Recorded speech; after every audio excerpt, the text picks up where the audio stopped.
All right, welcome guys. Happy New Year. It's January 2022, and some of you are ahead of me in sales, which is really annoying, but that's okay. I have coming. The image sales will hopefully get me back on top. um, Today we're going to be talking about getting things done. I feel like I've been thinking about this for a couple months and really for years, but especially with the new year and being busier with shoots than I've been in the past. I have changed a little bit of the way I have done things, and I think the way I've done things has been fairly successful. I posted about this topic, and people seem to want to hear what I had to say. I think it'll be probably more collaborative than me talking than the average lesson for making bank, because I'm sure you guys have at least little things you do differently, or maybe your processes are so different, and you can tell us the advantage of doing it your way. That's fine. I don't think this is the best way. It's just a way that I've done it that I think has been working well for me, and I've been tweaking. So it's about getting things done. I think we're often overwhelmed with all the things we have to do in the business or businesses or brands and personal stuff and admin stuff for ourselves and our family and chores and fitting in family time and or getting family time. Maybe you're not fitting it in. Maybe that's primary for you. Maybe you're fitting in the business stuff.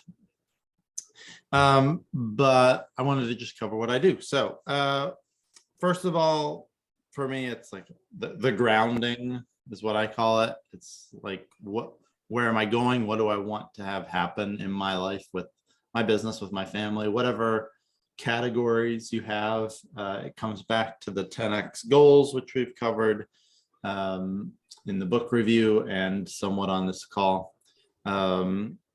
So big goals and smaller planned goals along the way are very important to me, and they are the basis for what I want to do day to day, and day to day as a habit, and day to day as tasks that once I do it, I'll never need to do it again, probably. So another part of that is I write my goals every day. I have probably 5 to 6 goals that I pretty much write every day on paper or my digital paper, which I'll share about later. But writing them down, reminding myself of them, kind of getting used to them, and being able, I kind of keep them, I have them in mind all the time because I write them every morning. Some people suggest writing them in the morning and in the evening. That'd be awesome. I don't do that. I write them in the present, like I've already done them. Hey, I earned $1 million in photography in 2022, even though it's only January and I'm at like 3,000. It inspires me with big numbers. The goals inspire me with big purchase ideas, big donation ideas, big life improvements. Could be like remodeling the kitchen. It could be going to some big vacation, could be a big purchase like a car. It could be big personal or family experiences. Whatever you think you're excited about, that would be what you would be able to do if you made your big sales goal. So that's kind of like, I have to know where I'm going to motivate myself to do the things that aren't that exciting, or are just work, and not shooting, doing the website stuff, doing client follow-up, or whatever it is that you have to do, registering your car in your new state that you're waylaid on, something like that. Then so that's grounding is what I'm calling it. And then there's knowing. I think I'm trying to convince my wife to do this, is write down everything you need to do, because if you don't, I don't know how you prioritize your tasks if you don't know what you have to do. So for me, it's I need to have everything written down. Then you can think about how to prioritize it without forgetting something that is critical, more important than whatever you were planning to do, or has a deadline that maybe you are forgetting. So I feel like I need to get better at this year on keeping track of the client process, including sending out retouching, getting retouching back, doing the final tweaks on it, and sending it out. I've basically relied on my retouchers to basically, I send it out soon after to the retoucher, and then I'm relying on him to send it back to me on time. And that's my reminder to actually deal with it and get it to the client. That has failed a few times last year where I either didn't get it sent out, and then I realized, the client once was like, when are my images coming back? And I'm like, well, that was a long time ago. That was like weeks ago. And I thought I was caught up in sending everything out, but I wasn't. So I had to rush it and then apologize. And then it's just not good. It needs to be tracked. So I'm going to be doing that. And then we're down to efficiency. Once you have everything you need to do, it's a matter of we have limited time. Not all time is created equal. That's the premise. So certain tasks can be done anytime. Certain tasks are best in the morning. Certain tasks are not critical that they're done in the morning. So I've divided up my time between early morning and evening stuff on one sheet of paper or digital paper, morning tasks on another sheet of paper, and afternoon tasks on another sheet of paper. So for early morning and evening, it's the stuff that can be done outside of business hours. Business hours are important for calling clients and doing business things. So if I know I want to wash the dishes, that is definitely an early morning or evening thing. There's no point in doing dishes unless we're having someone over for dinner or something during the day, when I could be calling clients, doing stuff on LinkedIn, engaging with people, getting more clients somehow in a way that involves communication with the clients. Morning is best for calling clients. So I have set aside mornings as my primary follow-up time.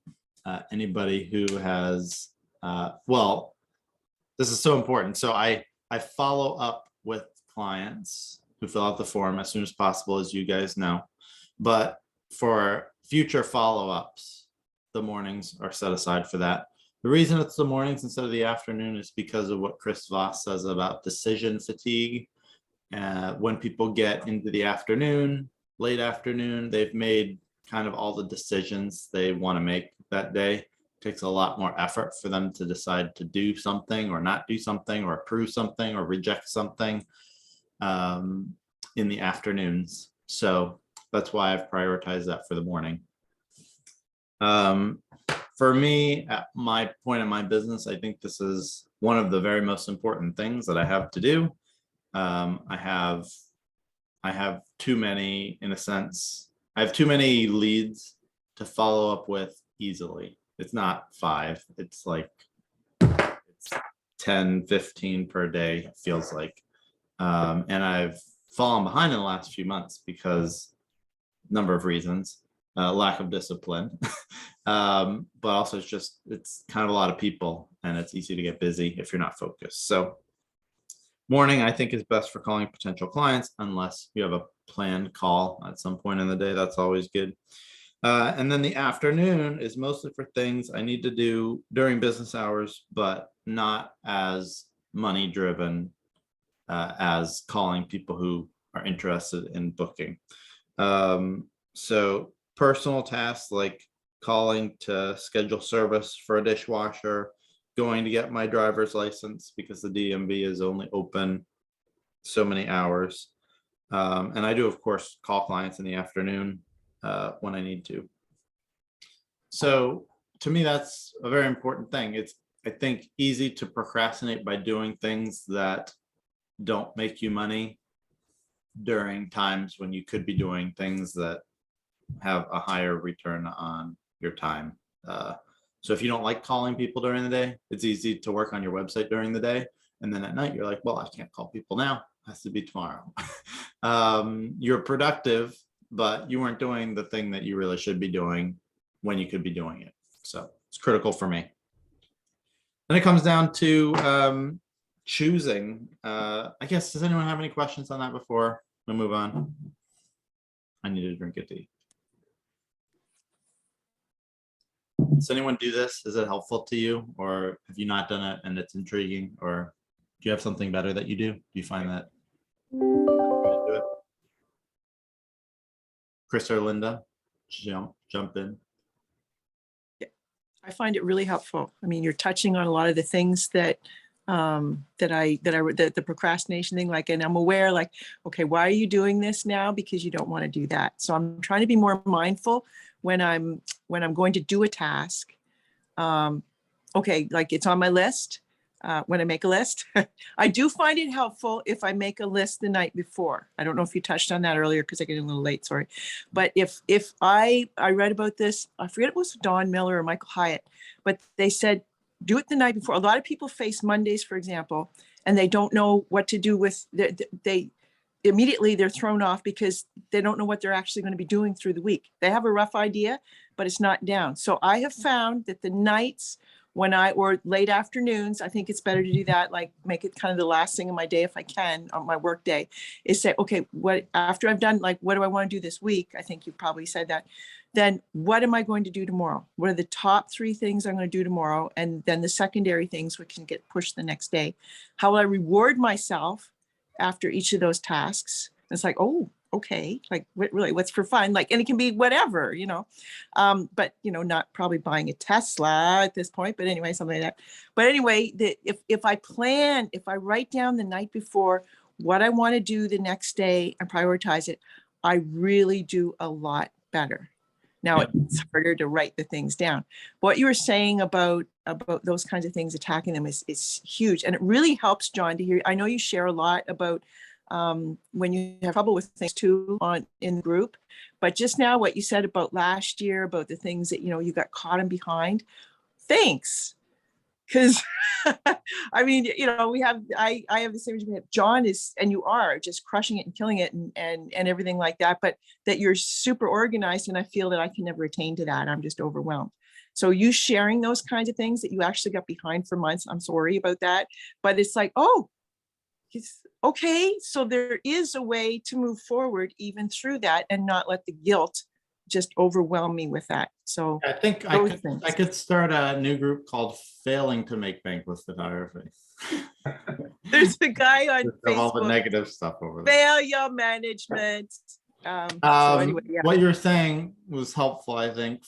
I wanted to actually cover this and you reminded me of it. Another thing I've done this year is so in addition to like the to-do tasks and separating it by time, is I've separated my days.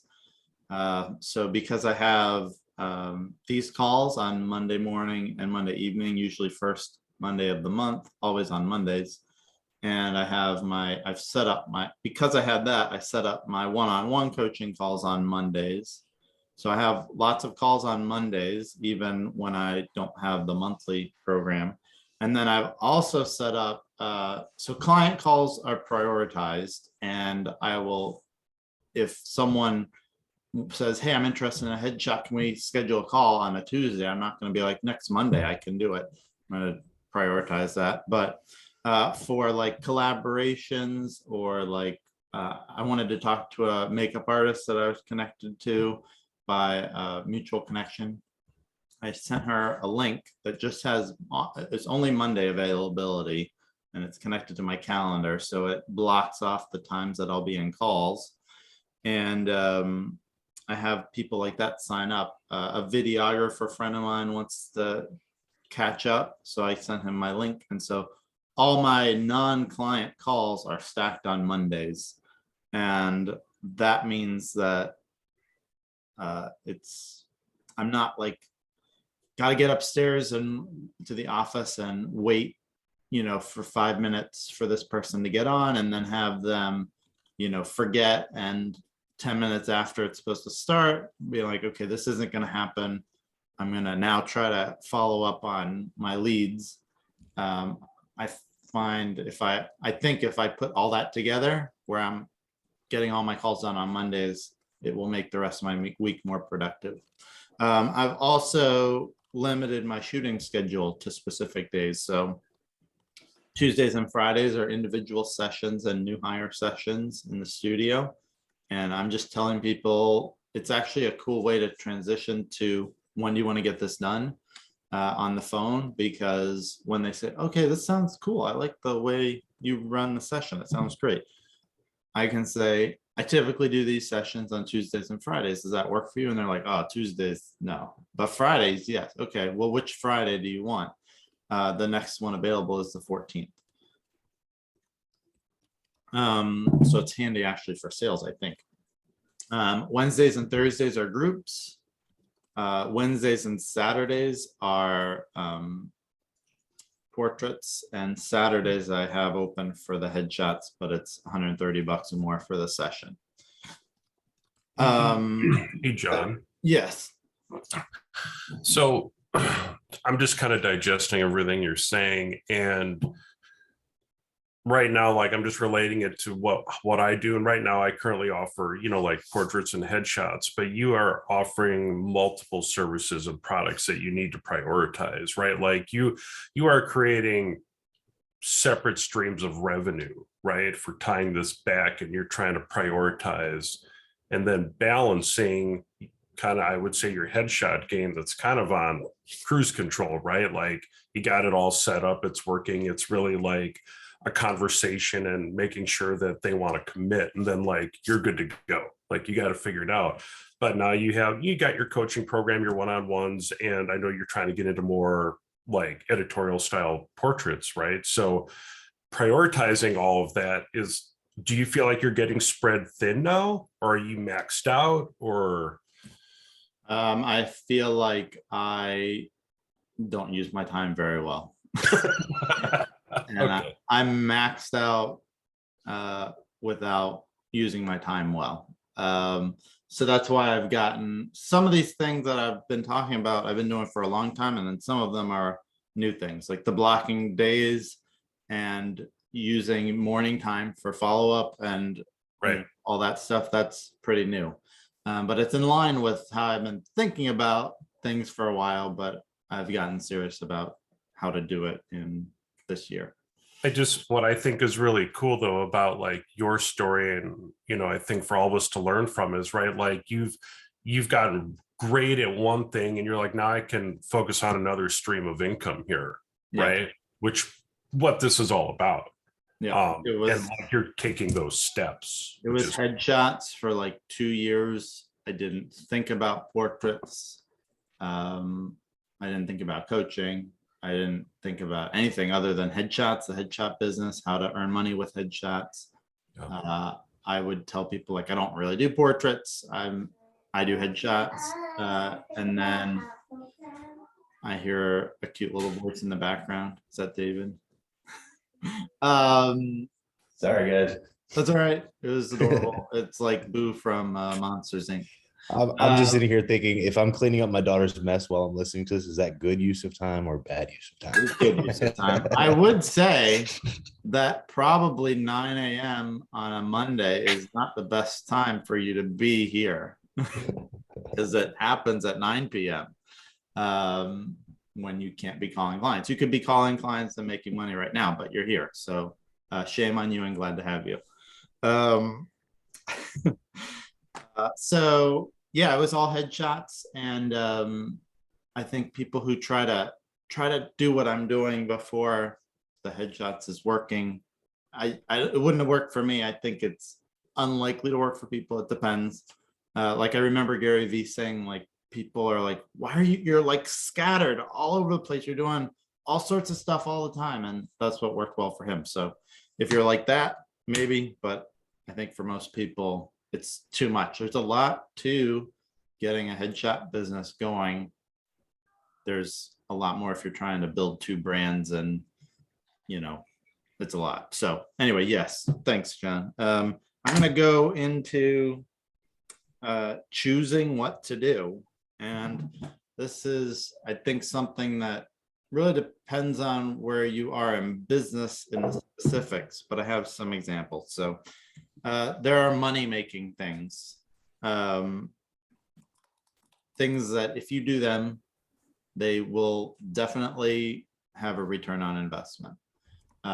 Short term, like calling someone who just filled out your form and is interested in working with you, that could net you, with image sales, $1,000, $2,000 within the next 15 minutes if you have a conversation with them. So those things get prioritized. There are long-term things like making your website more user-friendly, updating your pictures on your website so that people see better images when they get to your website, optimizing your LinkedIn, making a post on LinkedIn about something interesting involving photography, headshots, or something personal that can help people get to know you, remember you for a year from now when they need headshots. They'll remember like, oh, Linda was talking about whatever.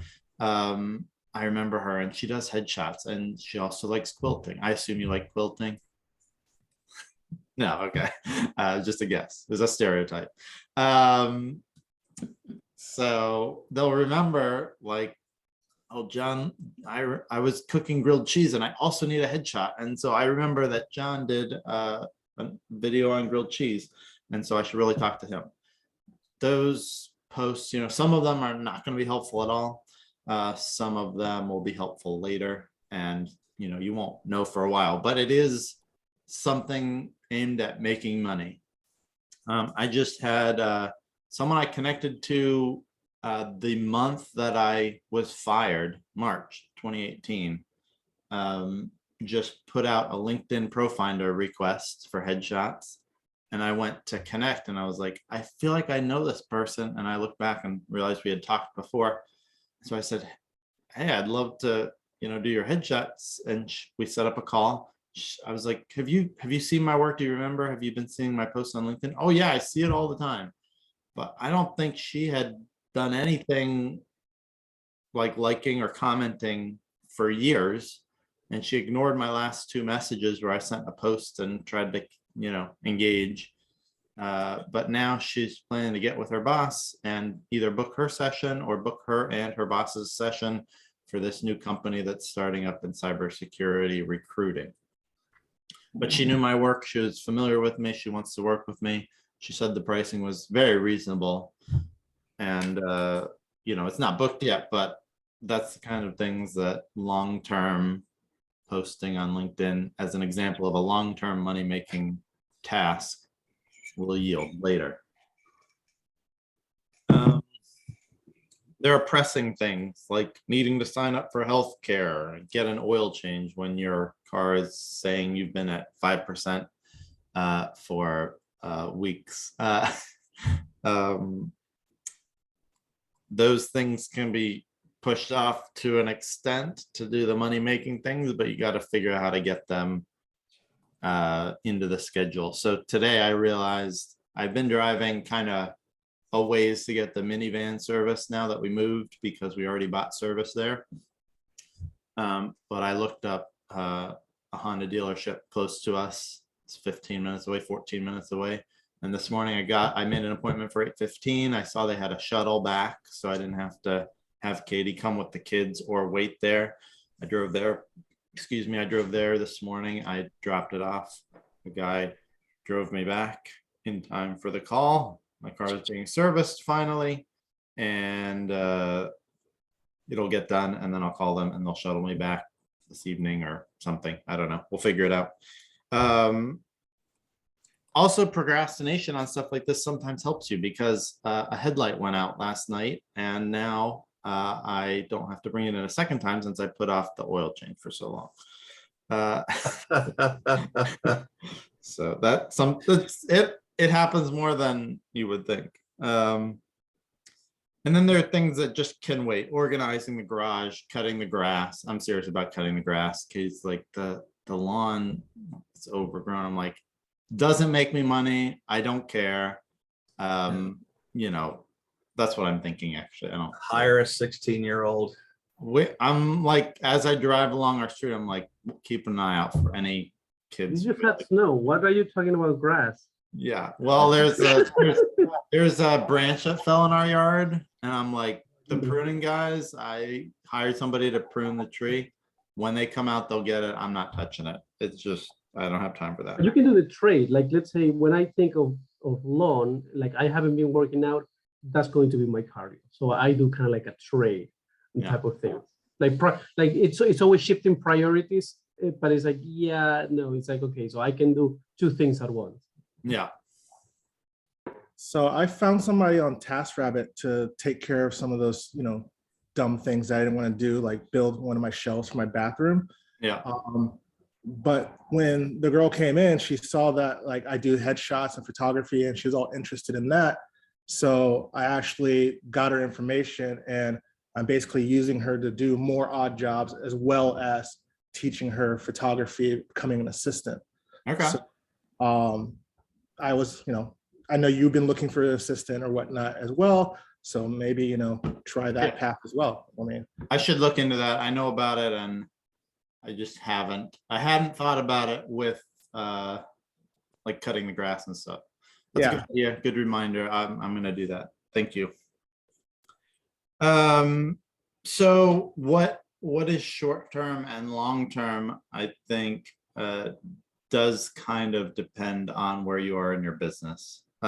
So for me, working on my headshots website is pretty far down the list in general, because I've invested the time. It's good. It ranks for some keywords. People are finding it. I think it's pretty easy to use. It works.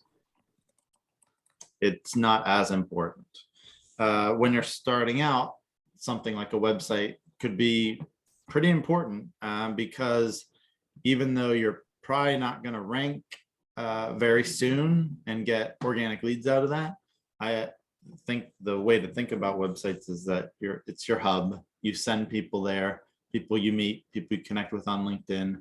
They want to know what the website is. You want the website to look good, to aid you in your personal marketing connection with them, to get them as clients. So each circumstance is different, and you can ask me questions at the end of this about your specific situation if you want, or just be thinking about that. Like, I think your website doesn't need to be perfect in the beginning, but it should be good. So like getting to good very quick, and then probably shifting away from that and getting some clients, and then thinking about how you can tweak it and make it better. Big tweaks, small tweaks. That's an example of how your priorities and how you evaluate short-term versus long-term making money tasks would change as your business changes. Like right now on my high-end portrait side, when I work on high-end portraits, my website is pretty high up the list, should be, because it's very rudimentary. It's not set up well. It's much worse than my headshot site. So I'm going to just list some tasks that I think are money-making activities and would be more useful to some of you where you are than some of you where you are now. Calling, communicating with hot leads, LinkedIn, website work, networking, working on your messaging. This involves learning and thinking, strategizing about how you will describe what you do, how you'll appeal to potential clients. Creating graphics, shooting and creating videos for your brand, doing outreach to people who can hire you, cold outreach, warm outreach, those sorts of things. Creating backlinks for your website, which would be writing or being featured in websites that have a good ranking that will link to your website and improve Google's opinion of how important your website is, basically, which determines when your website comes up when people search for headshots in your area. TFP shoots, more important in the beginning of your career when you don't have a great portfolio, where you're still learning, and finding the right people to do TFP shoots for. So we don't want just modelly looking people. We want actually people who have influence, who look like our ideal clients, who look like our ideal clients who have the money to pay us what we want to get paid for the photography we do. And then education. These are all short-term or long-term money-making tasks that we need to balance. Let me see. I didn't know that. I didn't remember that I had called the next section, the last section of this, balancing, but I called it balancing, and I ended with balancing on the last one. I would say short-term money-making activities are the most important for all of us. I don't, if you have a chance to do something for 15 minutes and maybe get an individual client or a group client, some sort of client, I think that, I don't know, I'm not at the point where that isn't a top priority. I don't know if there is a point in business where you're like, this person wants to book, but I want to focus on something else right now. I haven't gotten there. Let's see. It beats just about everything else. I say if you were in a funeral, in a hospital, in church, at your kid's graduation, sometimes if you're in the bathroom, it can wait, but otherwise you should be making those calls. Yeah, sometimes in the bathroom, depending. And then there are long-term things that don't take long. I think these are pretty high up the list. If you're not procrastinating and being a perfectionist, it does not take long to post something or comment on an engaging post in a meaningful way on LinkedIn. It takes 5 minutes, 10 minutes. I feel like that should be pretty high up the list. Things like creating a group scheduling page for an interested group. If you do this where you create a page for Apple to show them what it would be like for their employees to go to highendheadshots.com/Apple and pick a slot, that won't take long. If you've done it before, you can just duplicate a page, maybe change out a graphic, change up the wording a little bit, create some availability on Acuity if that's what you're using. And then, rename the slug to /Apple and send that off. That's a good way to engage with a group client, show them a bit about what your experience would be like, show them you're proactive and you want their business. That might take 15 minutes. That's a good, not short term, because they're probably not going to say, oh, this is great, let's do it. But it's maybe in a 2-month process, it's actually very helpful, or maybe it's a year process, but a group should be getting you, $2,000 to $250,000 at the top end for me. So it's a long-term thing. It's not going to result in an immediate sale, but it doesn't take long. So stuff like that, I think, is near the top of the list too. Then there's the long-term stuff that does take more time. Website design. It's not going to be 15 minutes. Oh, now my site is great. And everything works perfectly smoothly and it's optimized and it's ranking. And that's a long-term play, and it's time intensive. Education, it just takes time. You can't just learn something in 5 minutes and have it be the full thing. It can't help you as much if I don't know any education that can really help you in 5 minutes. Designing collateral, that can take days, like the group pricing PDF I put together with the designer. I wasn't even doing the designing, but it still took, it was done over the course of a few days, and it took an hour or two to get her the images, give her feedback, give her the content that I wanted in the PDF. But I think that is going to be very helpful in getting lots of work down the road. So it was a good use of my time, and I prioritized it. When I knew I wanted to do it, it got done pretty soon. It could, yeah, that's kind of what I want to cover. And then there are long-term things that do not pay off, like Instagram. I'm sure it works out for some people, so I'm kind of kidding about that, but I don't know many headshot photographer. I've heard of, I think, one headshot photographer who gets a lot of work off of Instagram. Everyone else, it's just a bunch of photographers liking each other's things. I don't think I'm not that interesting to get a following from Instagram people. I'm not good looking enough, and I don't know. It's just Instagram people, you know. They're not very deep people.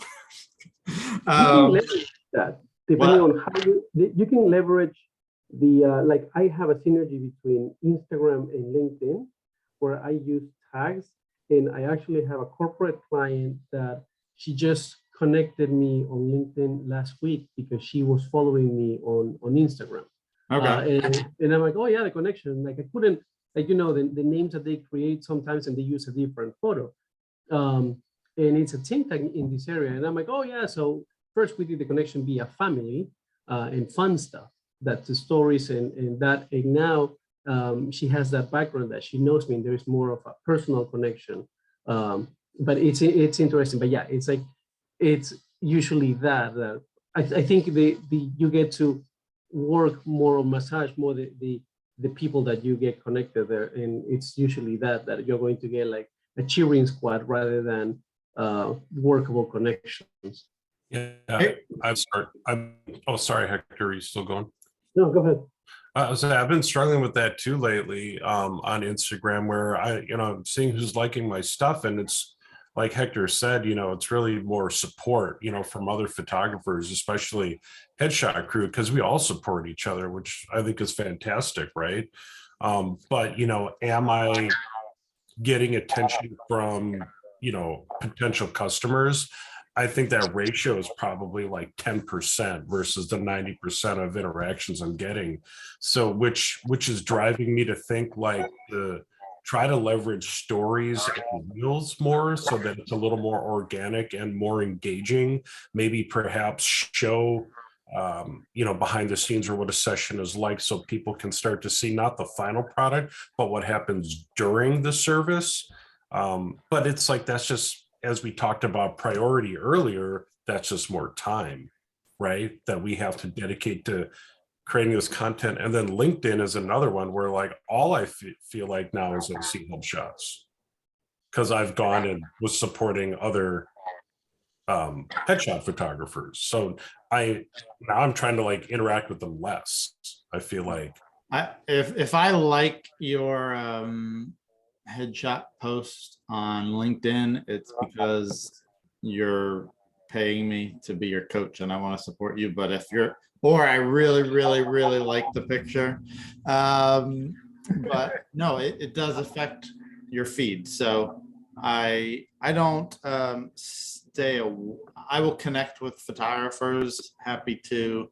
I know some people don't even connect with any more photographers. That's not what they're after.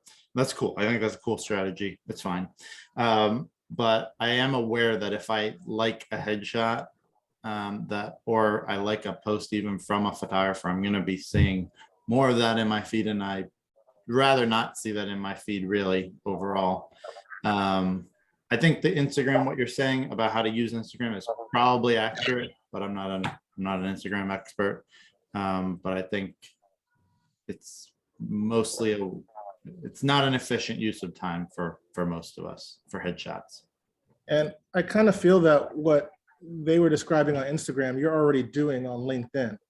Yeah. So it kind of redundant. Maybe if you automate that link, Instagram, it could work, but like you're already doing it on LinkedIn. So that's where your clients are coming from. Yeah, the return from LinkedIn is much better, so that's what I'm focusing on. So that's what I had. Let's see, can we do a mute all? I'm hearing myself reverb, which I think might be from one of you. I don't know how to do mute all, but it's gone. So that's what I wanted to talk to you about. I'm glad that you've interacted throughout here and there. I want to open it up to questions that you haven't asked, or good tips about this sort of productivity, getting stuff done, not procrastinating, spending our time well, that you haven't already contributed. Or if that passes for a few seconds and no one has anything, questions about specific to you about what I would say you should focus on, or general questions about I anything have a question, related John. to this. Yes. I have a question. This was really good and got a lot of tips. I sometimes, I won't call myself a procrastinator, but sometimes I do fall in that mode, especially when life happens.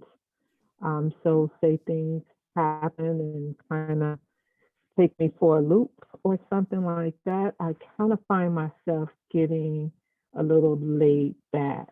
And then it's kind of hard to kind of crawl back out of that mode. And that's when I find myself as a procrastinator. And I have to constantly like talk to myself. It's time to get back. It's time to get back going. But it's so hard. So I'm just looking for like any kind of suggestions. And like I said, it's not a every all the time thing, but when life happens, like I had a lot of death in my family during COVID, and it was hard to kind of like pull myself out of that and get back motivated. Yeah, that's tough. I felt like I knew what I was going to say before you mentioned the deaths during COVID. That's a challenge for sure. I think one awesome thing about what we do, once we start having some success, is we can just take a week off, you know, when something truly, when something rocks us like that, and just be like, you know, I'm not doing anything this week because I need to spend time with my family and I just need time to do whatever I need to do. In terms of day-to-day life, that things get, when things get busy or whatever, it comes back to writing my goals. When I find that when I'm kind of just, days are going by and I'm not getting much done, and I'm doing things, but like things for the family that, you know, I could do later or whatever, it comes back to writing my goals and keeping in mind where I'm going and how awesome it is and how much I want that, and how I like feeling successful. I'm working on my fitness and health and getting in shape, losing weight, and one of the things that I focus on for that is I want to look successful. I feel like I don't look successful. I don't feel physically successful, regardless of money, if I sit down and like there's a belly there.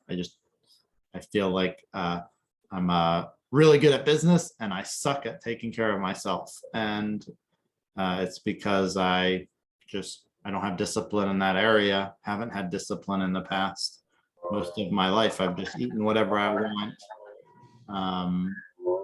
Not taking care to exercise. If I like to play tennis and I play tennis, that's great. If I play volleyball or squash, that's good, but not doing it to be in shape. And so it's worked out until like a couple years ago. I felt good. I looked good. But I guess it's keeping in mind my goals, why I want the goals, what I'm going to do when I hit the goals. And, you know, I feel like being able to buy my parents the Mercedes was very motivating over, you know, just sitting around the house, Yeah. you know. And just being a part of groups and stuff like this that pushes you to your goal, it's really, really has helped me to be that. So when I saw your post, I'm like, instantly it connected with me as far as the procrastination, not because you're lazy, but because sometimes things kind of paralyze you and you just need that extra push and to be around like-minded people to know some of the strategies are really, really, helpful. So I thank think you, it's John. also like understanding what helps you. So when I wake up at 5:45 and go to the gym, I get more done. So like if I wake up at 7:30 when the kids often wake up, more often it's not a very productive day. So it really starts with the night before when I set my alarm for. If I don't set my alarm, it probably won't be a super productive day. If I do, it probably will be if I actually don't just shut off my alarm and sleep more. So it's like, it's motivational and it's also like process.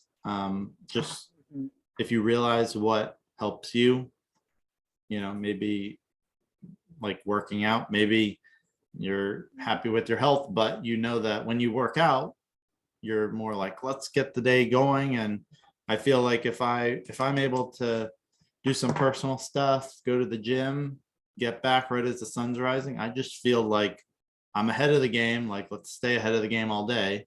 Like I'm beating everyone else, kind of. Everyone else is waking up and going to work. I love that when I'm coming home from the gym and I see people are like just getting out to work. Like, I've already been out. I'm coming back now. So it's knowing yourself and being focused on goals and keeping an eye on where you're headed. That where you're headed is possible, even if it's a stretch, it's possible. But it also comes down to me to like basic tasks. I know I need to follow up with people. And if I'm not doing that every day, it's pretty easy to do, but I need to do that every day to get where I'm going. I see hands. I just realized hands. So Judy, since Judy is Judy gets to go first. Oh, actually, I was the last hand raised, but anyway, two things that have helped me a lot.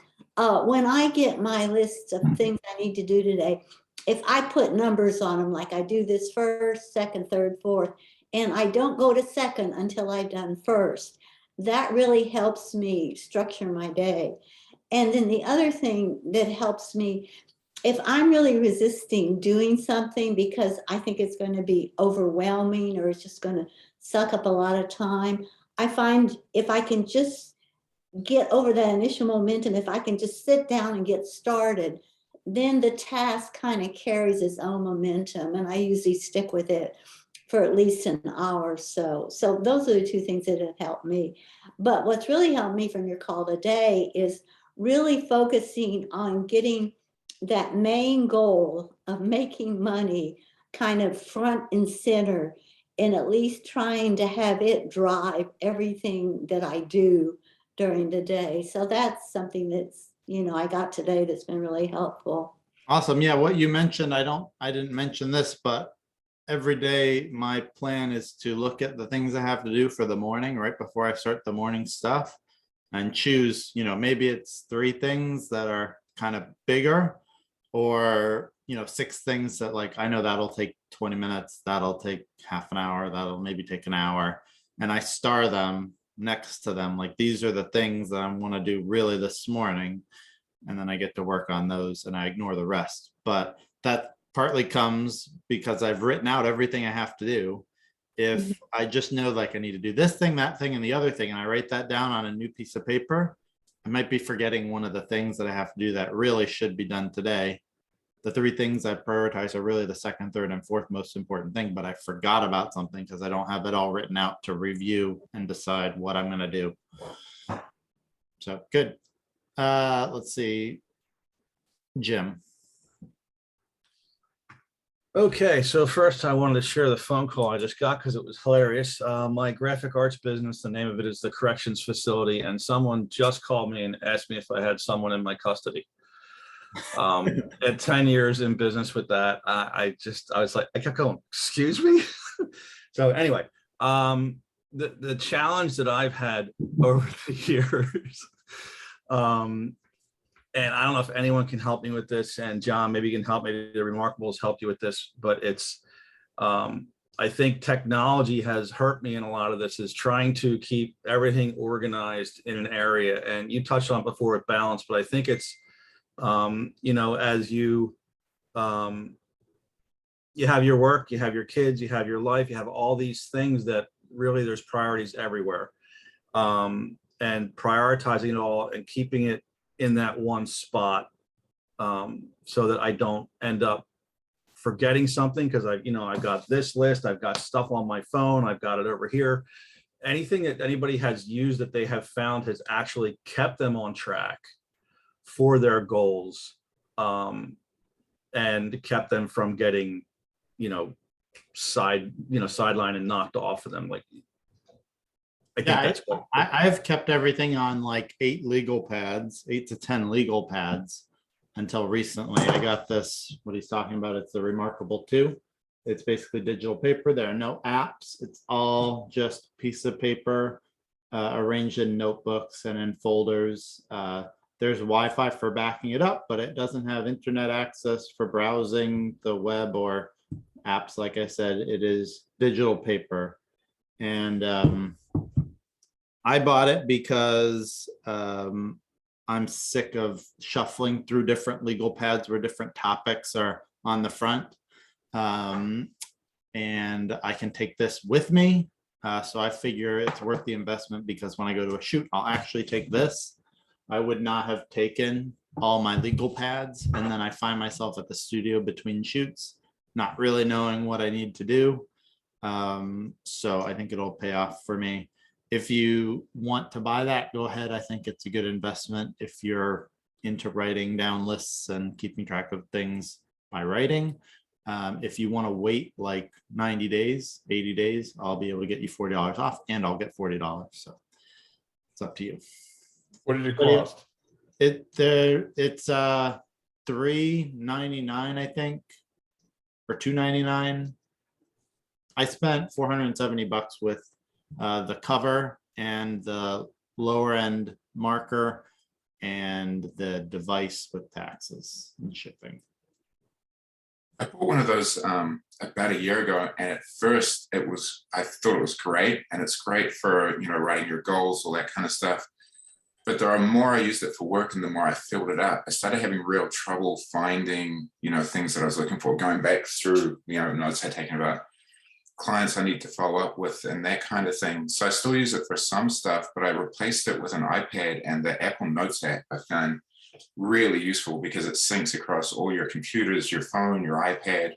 You can get an Apple Pencil and take notes. It's not as pleasant to use as the Remarkable, but if you're on a phone call, you can still easily scribble down notes into your notes app. So that's also, I find, really useful.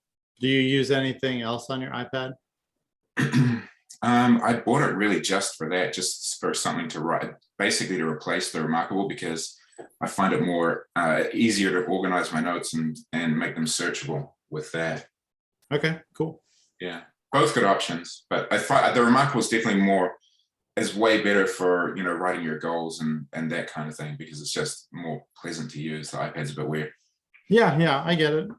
That could be great. The iPad could be awesome. It's awesome for you. It's fine. I like that it's paper and that it just feels like I'm able to focus. Like I wrote the notes out for this in 20 minutes probably, and I feel like if I were on an iPad, I would have been checking other apps, and I like writing it. I like using it. Yeah. iPad's awesome. This is awesome, I think. So we'll see. Maybe I'll have the same feeling in a year that you have now. John. Hey, thanks.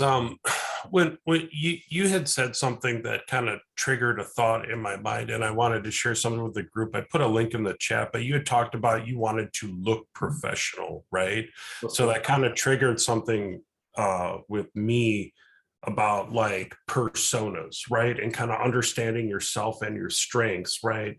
I've learned a lot about that from a sales standpoint where at my employer. So like what you said kind of triggered to me was image conscious, where someone who wants to DIY themselves or fix it themselves is in function first individual, so personas, right?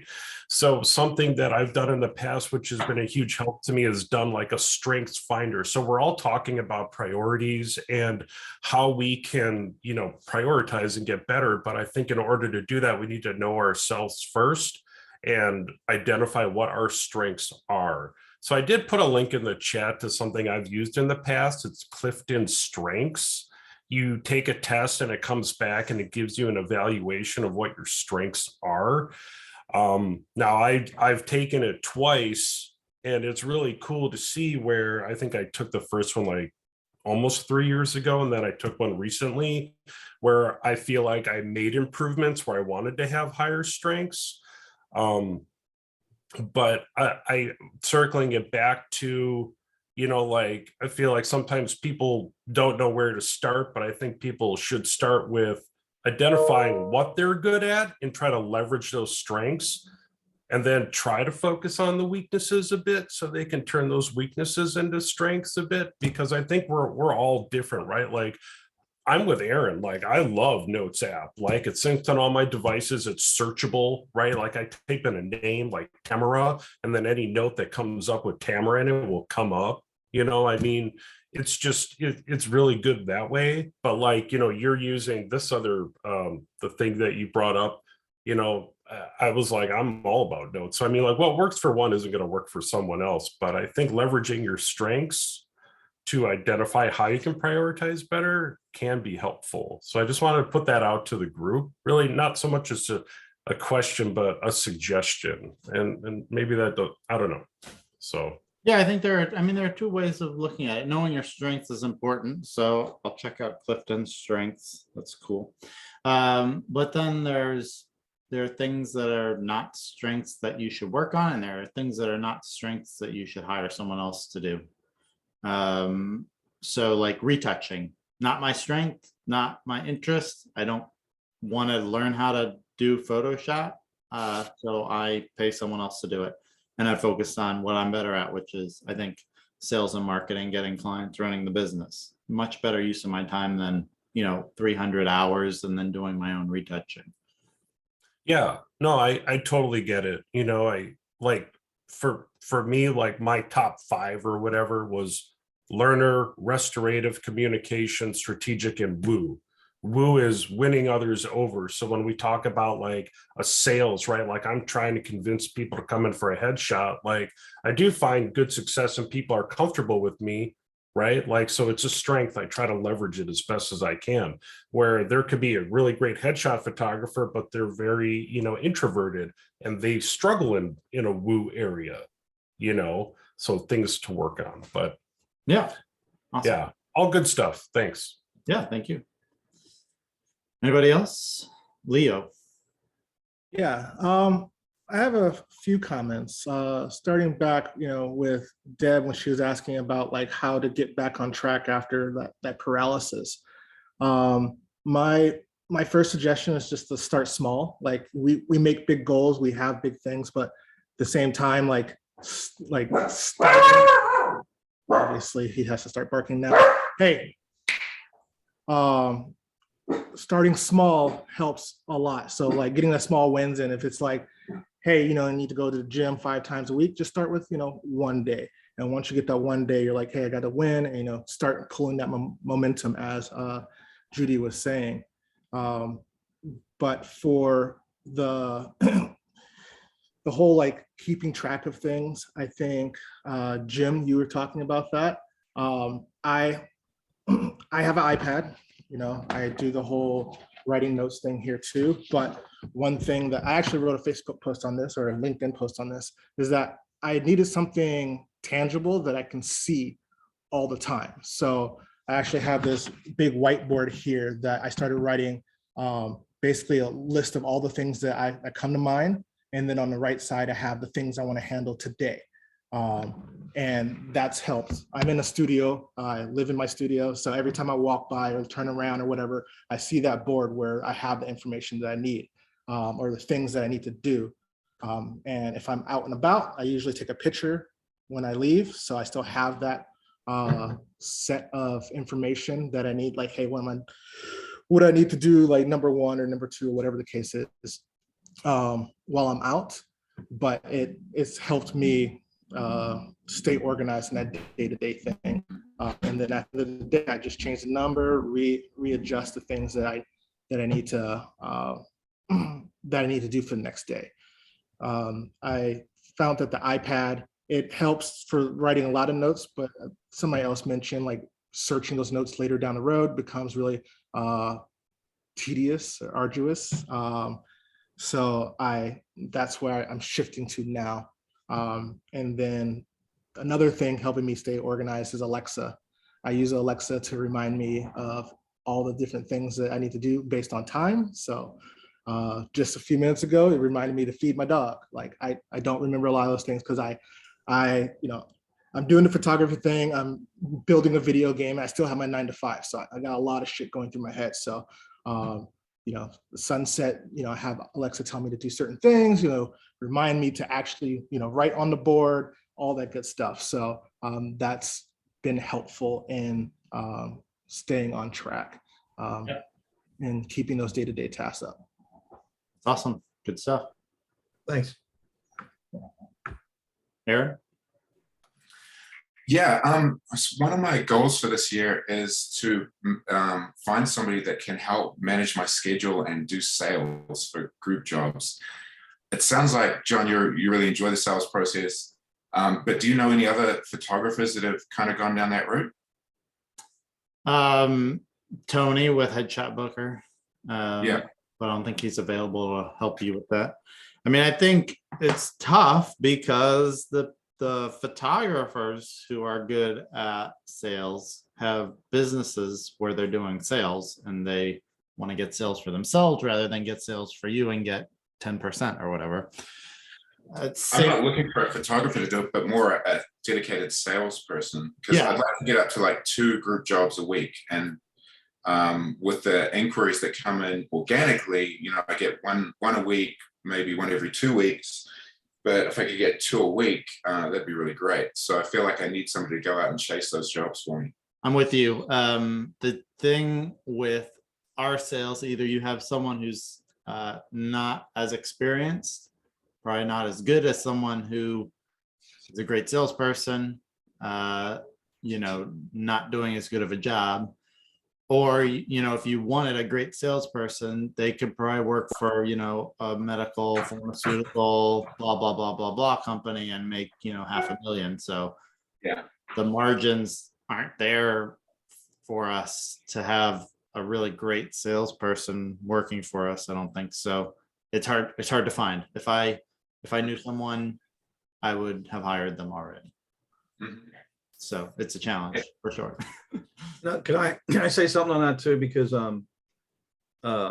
working with the graphic arts, sometimes you get opt-ins come in, and I know I do find that if I get to them right away, you have a much higher chance of closing them. But there were times where I was so busy I couldn't get to it, so I did hire someone else to help me with those. But I think it's not only photographers that are good salespeople, it's also they're buying you. And when you have a certain energy on a phone, now granted, some salespeople can have that, but if there's that connection that you make, I'm looking back over and reanalyzing whether or not I'm going to have this girl continue to help me in certain areas, because my bookings from the opt-ins went down because I was not able to get back to them. That was because I was so busy with other things, but I wasn't able to get to the people right away. That energy wasn't there. And, other people can't answer the questions the same way you can because of your experience. And they throw something at them out of left field, which you can do. You can answer it, and they can't, unless you get a really seasoned salesperson who knows how to, either answer things on the fly because they're just good at it and good connecting people, or can learn what they're, as time goes by, what they're going to be faced with. But in the meantime, I don't think anybody can replace us, because especially if you're part of the experience. Yeah, At least that's what I definitely- found. Yeah, interesting. Just raise your prices. It's the answer to everything, huh? Pretty much. I did. Let's see what happens. All right, cool. Anybody else? Okay, awesome. Let's do wins real quick. I'll start. I bought my parents a Mercedes GLC with the AMG night package and adaptive headlights and the premium brown saddle brown interior with the panorama roof and the upgraded tires and what else? The NFC pairing and the extra heat insulation and soundproofing windshield and other things that we added, and it was totally awesome. It should be here in April or May. Awesome. Aaron, you want to tell us a win from the week? For the week, I don't know. It's nice to get back to work. I took a couple weeks off over Christmas, New Year, so it's nice to be working again. When I came back, I did take a look at my numbers for last year, and it was at about 250,000. So I was pretty happy with that. I want to definitely up it by at least 100,000 this year. But yeah, I guess that was my win. Why only 100? Kind of logistics. Like I either have to find somebody to help me with my, like I'm a little maxed out on time, but maybe that's why I'm here, so I can figure out how to be more efficient. You could just raise your prices. Yeah, that'd be one way to do it. Do you know about one-to-one? Did you watch the May call? Yeah, I have watched that one. Yeah, it's a very interesting idea. I like it. Okay. What did you think of it, like practically and about doing it?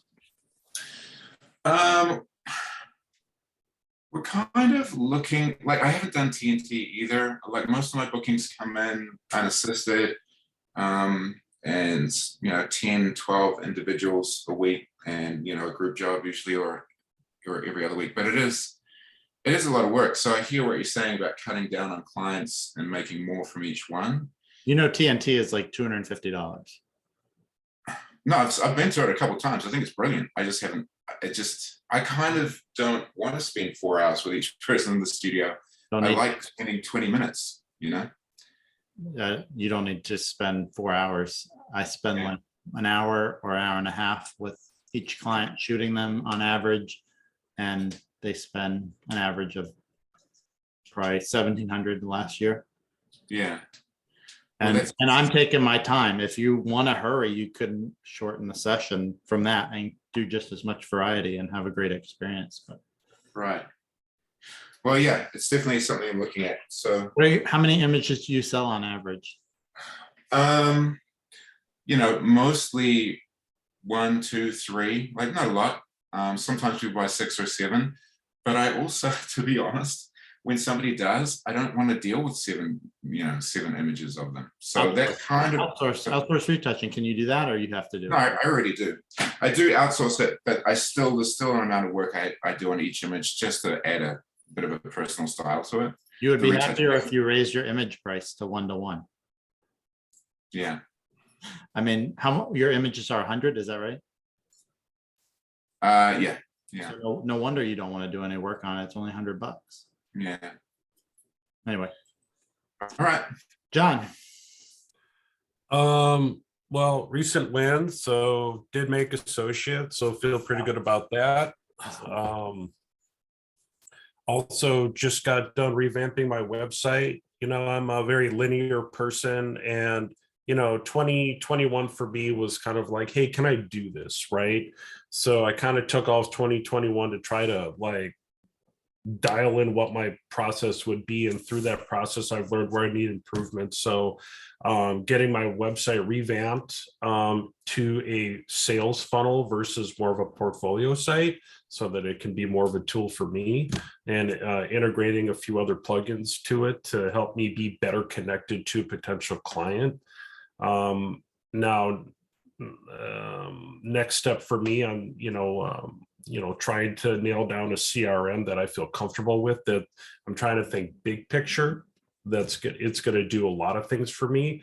And yes, I listened to the Making Bank with headshots, John, and I know you recommend HubSpot, but I'm just kind of looking at all those options right now. There are options that do a lot more and that Yeah. are paid. I like it because it's free and it works for me, but I don't Right. really recommend it. I just tell people that's what I use and it works for me. And then the last thing would be that I've moved to one-to-one pricing. I'm at 150 for a session and 150 for an image. You know, and I'm definitely like, I don't have a difference in my booking, but I also kind of taught myself that if I photograph the same amount of people that I photographed last year or close to, I'm already going to make a lot more money just, you know, knowing that I've raised my prices. So really one image out the door is $300. And for me in my market, that's very good. Cool. I'd like to gain that, you know, I think I said until I start fending people off with a stick, you know, then I'll start raising my prices. So I like that you have the stick ready. That's good. it's a back scratcher and I recommend everybody have one at their desk. Yeah. It is lifesaver. Get a Also- telescopic. Also, Aaron, you might not be wanting to spend a lot of time with people because if they're going to buy 1, 2, or 3 images, you've already made most of your money Mm, getting them in Yeah. the door. yeah. I get people in now for 360 and I'm planning to sell them 6 images for 2,000. So I'm more invested in the session.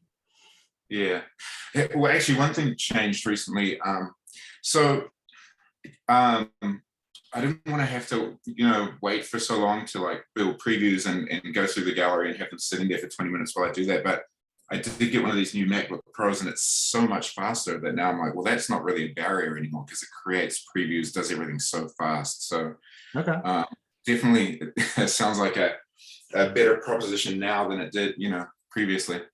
Cool. Aaron, are you not shooting Tether? Yeah, no, I do. But I like to work in Lightroom. So I like to throw things in there. It's just easier for me to work with. I could learn how to use Capture One better, sure, but It's a great tool for TNT. I haven't tethered into Lightroom, so I don't know. no, I don't tether into Lightroom, but I like to edit photos in Lightroom. Yeah. I find Capture One just a little clunky, but maybe it's just because I haven't used it enough. Okay. Maybe you're clunky. No, I'm just kidding. Maybe I'm sure I am. All right, Judy. I had a really good December. I actually doubled. Last year was double the year before. So that is really good. I'm not going to tell you the exact numbers because it's embarrassing. They're so low.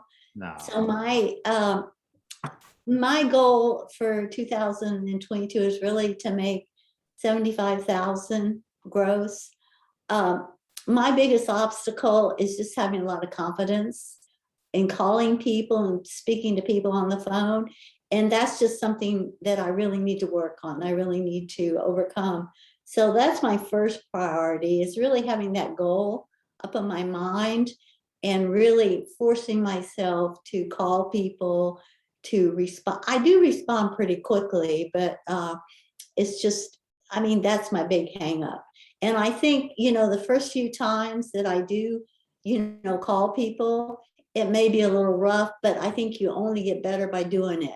So it's just something I have to do. And it's only a few people. Everyone else in the Dallas area doesn't know that you messed up so badly. I'm confident in you, Judy. I followed up with Alex about booking you last week, pushing him. Remember, I connected him to you? Yes. I Okay. messaged him for you and said he should go in and see you. So should I give him a call or? That'd be a good idea. Okay, well, that'll be, He's a veteran. He was concerned that you didn't have a veteran's discount, but he said he knew it was worth it, but it was a lot to him. So if you want to institute a veteran's discount, you could do that and let him know about it. If you don't, just call him and book him. yeah, okay, I'll follow up with him for sure. I'll think about the veterans discount, but I'll follow up with him for sure. So that's where I'm at so far. I think what I look for from the group is really just, you know, accountability, just to hold me accountable to overcoming these, you know, mental blocks that I have. So Yeah. That's it. I think you're the best headshot photographer in Dallas, as far as I know. Yeah, Assume maybe. people want to work with you. Of course they do. If you Yeah, they do. And if you can't convince yourself, then you can't convince them. So you got to work. right. And I always get really good feedback from people when I do work with them. So I never get, bad Do you think you're feedback. the best headshot photographer in the Dallas area? What? Do you think you're the best headshot photographer in the Dallas area? I think I'm one of the best. I won't say I'm the best. I think I'm one of the best. But the style that's popular in Dallas is a little different from the Peter Hurley style. So the whole idea is to get the clients that really appreciate the Peter Hurley style Yeah. versus the Dallas, plastic skin, big hair style. We're Yeah. still a little behind the times stylistically here. Okay. Well, I think You that's have to show them the Judy style. That's what will sell. yeah. I would I mean, I think that's a chance to stand out. So I would say, even according to you, you're the best in this style. Yes, yes. So just if people are calling you, they want the style. So assume they want to work with you because you're the best in that style. Even without even without changing your beliefs about how you rank, you can still be confident thinking about it that way, I think. And I think I can actually believe that and feel confident about that. So I assume people will book with you very often this year. All right, Leo. Thanks, Judy. thank you. It's funny that you just mentioned that because I'm in Phoenix, right? So I always compare myself to either Dwayne or Tony Tafe for my photography.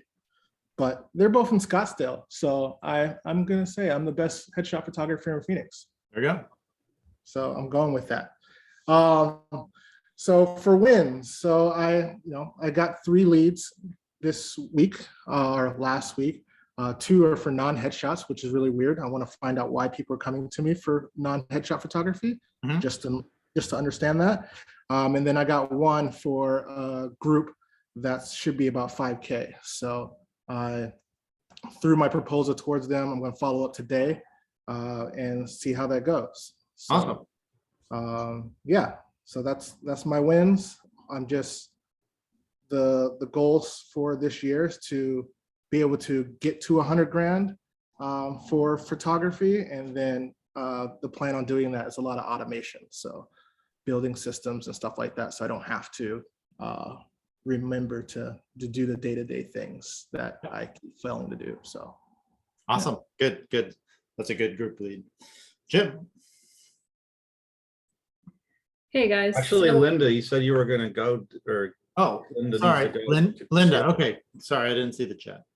Oh, thanks, Jim. Okay, yeah, I gotta go. I have to shovel snow before I go. But anyway, yeah, my wins are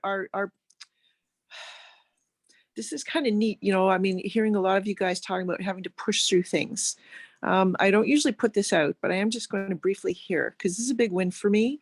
What's happening is I have complex PTSD and burnout, and it's been that way for a while. And you get in your own head, and hearing other people sharing this is really good because you're pushing through things, and it's thick. I won't go into a lot of what I go through every day to get myself into some kind of headspace, but I want to encourage you in that. And there's been a big win for me, and here it is. Okay. I started to get some grasp on my own skills and begin to feel like, how the imposter syndrome, that just doesn't help anything else. But I got onto saying some things where I started to get more excited about what I do again. And that helps me when I think about that at night, and when I get up in the morning. That's a priority to think about. I have opportunities today to do this and this and this. Helping people, but also something that I'm excited about that boosts my confidence in being not an imposter. I really do this. I really can. I'm good at it. I'm getting good at it. I'm getting better. Those things that's been a huge win for me in the last few days, because I've gone from 4 hours of messing in my head before really being able to gear up to 1 hour. And it's a fight the rest of the day too, but that is a huge win in breaking through that. And I just want to encourage, because a lot of people are touching on that today about having to push through and lacking confidence and things like that. There's always, we're always going to hit roads in that, but I just want to mention that was a huge win for me, is that I'm getting some traction in that. And this is long term, but I'm getting some traction in feeling like, no, I can do this. And it's not imposter. I really am setting myself apart in what I can do, and I'm learning. It's an incredible thing for me recently. It's a huge win. It's not a financial win, but it will lead to the finances, which is the other thing to keep in mind, that will come as I push through this. So Good. Go Hold on. Dust in my eye. And I want to say, John's been a big part of helping me through for a long time. He's known a long time, and he has been there. You guys, having him as a coach is a tremendous privilege. John really cares. He's really rooting for you guys, and the way he's putting himself out in this is remarkable. And he has helped me just as a photographer, as trying to continue to push on in the Hurley crew towards associate and all these things. John has been there for me. The PTSD is not his thing, but just as a person, as a friend, and as a mentor sort of person, John has been. He has really been there when I John, what do I do about this? What do I do about that? He has been there to help me on. So it is a real privilege that we have to be in his group, you guys. Thanks. All right. I gotta go shovel snow and drive. Right. You guys take care. Yeah. Okay. All right, Jim. 16-year-olds are great for shoveling snow too, Linda. Yeah. Unfortunately, they don't come around much anymore. I mean, when I was a kid, we couldn't race fast enough to get to people's houses to shovel their snow to make a buck. And now it's like, I don't know. There's kids in the neighborhood. I know it. Okay, so a couple of things.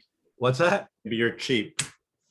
No, they just don't come around. I mean, you Okay. know. Anyway, so big win. Well, a couple of wins. So last year was the first year I really pushed through headshots. I had set the goal back in May when John asked at 70. I was like, what the heck am I saying? That's not possible. I ended up doing just under 85. So I'm extremely psyched about that. Wouldn't have gotten there without the one-to-one. Definitely wouldn't have gotten there without the people here. After you raise your prices and you're terrified of people saying, no, don't worry about it, just hang in there, and having people pull you down off the ledge when you get there. So that was a huge win. That then led me into the second huge win, which was I just moved into a new studio, which is just over about 1,000 square feet.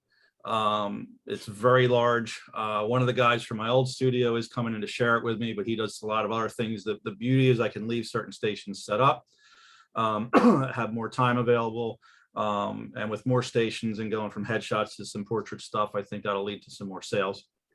And then there was something else, but I can't remember it. We can come back to you if you Sometimes remember. things If fall out you of my head. if you remember, raise your hand. All right. Awesome, Jim. Hector. Big win. Financial December was the third month straight that I went over 10 grand, and I actually just did 2 weeks. The second 2 weeks of December, I was in a complete funk. It was Christmas season, not having my dad after losing him to COVID. It threw me out completely. But coming to terms with all that and like all the blessings that came through the year, it put things in perspective. Like I was thinking, it's like, okay, yes, there is a loss, there is failure, because I had set my goal to be associate by December and I came short of one image. But I'm like, yeah, you know what? it's just numbers. It's just numbers you can push through. So after that call that we had in December, where we were setting up the goals, and I think 2022 is going to be really, really interesting. Like with the first client that I had, it was my first 18 images sold. That was over $2,000. And I'm like, oh yeah, that's kind of like 10% of what I did for the previous month. So it's like it's a good change of mentality, and I really look forward to putting things like that on that financial aid. Like the same way of like making money, was able to buy the Flex kit, already paid it. All credit cards are paid, so I'm like zero debt. So things are looking good on that end. Awesome. I'm so sorry to hear about your dad. I didn't know. Yeah, it was 5 days after Valentina was born. Mm. So that was the big shock. But yeah, it's got a bit of closure in the past couple of weeks. It's been interesting. Yeah. All right. Kim. I struggle with all this stuff too. I'm starting off this year thinking, I don't know if I'm going to make any money this year. I've had 3 clients, like my phone is dried up. Although this is kind of typical. I'm usually slow in January and February. But yeah, I struggle with the stupid doubt stuff too. You also slow down when you're busy, and you are busy right now. I'm busy with these puppies. Yes, what was I thinking? Yes. No, I do love them. It's just, I live in my kitchen. So last year I hit about 204,000, which I was super excited about. That was a shock. The year before I had hit 108, and I doubted all last year. I kept telling my bookkeeper, I don't know, I'm slower this year. And she's like, Kim, what are you talking about? You are not slower. You are on track to do more than you did last year. So I don't know. I have this, I always feel like I'm doing really slowly. So who knows, maybe I'll exceed that this year. I'm always afraid to set goals because I start off the year thinking I'm not going to get anywhere. And I don't know. Anyway, I do have a goal for December of 2023. I'd like to hit 365. So I guess between hitting 204 and 365, there's a goal in there somewhere. You said 2023, you mean 2022. I meant 2023 is what I set the 365 for. You keep saying 2023. You said it again. It's puppy brain, I guess. 2022. So yes, somewhere in there, there's a goal I'm sure John has for me. Yeah, I don't know. It's always scary. 2022, I think, is what I was saying. Oh gosh, I don't even know how I would do that. But yeah, I mean, everything's going well. It's just slow, and I always just start off dragging my feet, and then I am so stinking busy. I lost my dad to Hector. It sucks. Sorry.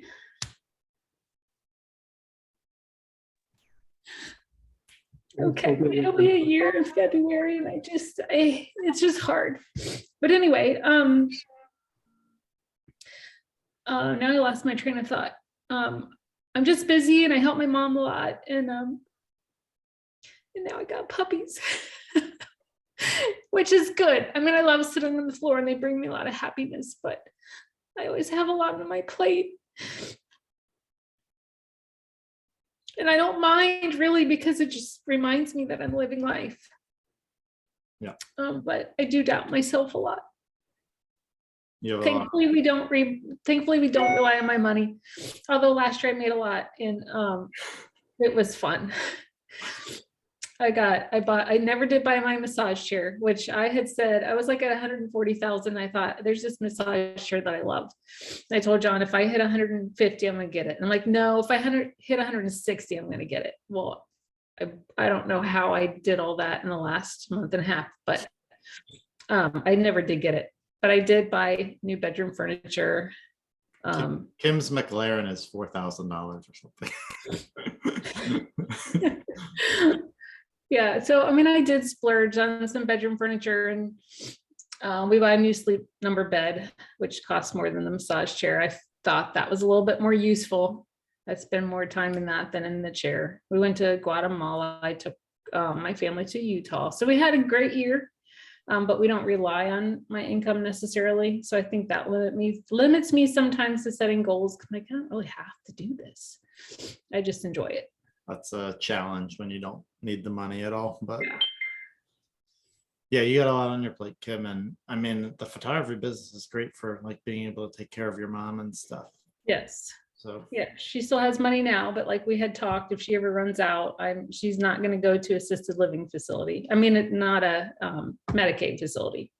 I want to keep her where she is. So, and that's extremely expensive. you'll have that covered pretty easily, I would think. Awesome. All right. Well, we talked about real life stuff today, more than usual. Excited for all of you guys for this year, and see you next time. See everybody. Thank you. Take care. And everyone, take care. Bye, healthy. everyone. Thanks so much. You're welcome. Bye.